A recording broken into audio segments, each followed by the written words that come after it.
నీకు ఈశ్వరుడు ఎప్పుడు ఏమిచ్చాడో దానికి తృప్తి పడు. ఆ తృప్తికి కారణం ఉండక్కర్లేదు. ఆకలి సరిగ్గా లేదని 1000 రూపాయల మందులు వేసుకుని ఏడుస్తున్న వాళ్ళు కోట్ల మంది ఉన్నారు. వేళ పట్టున ఆకలేస్తోంది, సంతోషించు. దాహం వేస్తే మంచినీళ్లు లోపలికి వెళ్ళక మధ్యలో కన్నం పెట్టి గొట్టం పెడితే ముక్కులోంచి పోసుకుంటున్న వాళ్ళు ఉన్నారు. గుటుక్కు నీళ్లు తాగితే లోపలికి ఎడుతున్నాయి, సంతోషించు.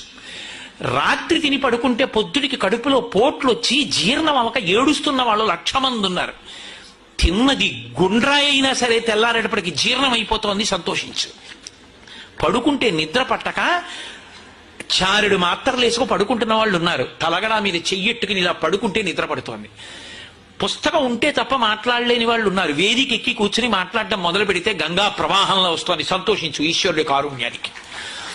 కొంతమంది కూర్చోలేని వాళ్ళు ఉన్నారు, కూర్చుంటున్నావు. నడవలేని వాళ్ళు ఉన్నారు, నడుస్తున్నావు. చూడలేని వాళ్ళు ఉన్నారు, చూస్తున్నావు. వినలేని వాళ్ళు ఉన్నారు, వింటున్నావు. ఈశ్వరుడు నీకు ఇచ్చిన దానికి ప్రతి క్షణం తృప్తితో ఓలలాడిపోవాలి. ఎన్ని మాటలు కృతజ్ఞత చెప్తావు. అది మానేసి ఎప్పుడు ఏదో పోయిందాన్ని తలుచుకుని ఏడవడం కాదు, వచ్చేదాన్ని ఊహించుకుని అలా జరిగితే బాగుండని కనుబొమలు ఎగరేయడం కాదు.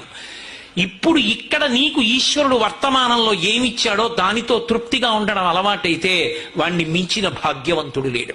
అదే ధర్మం.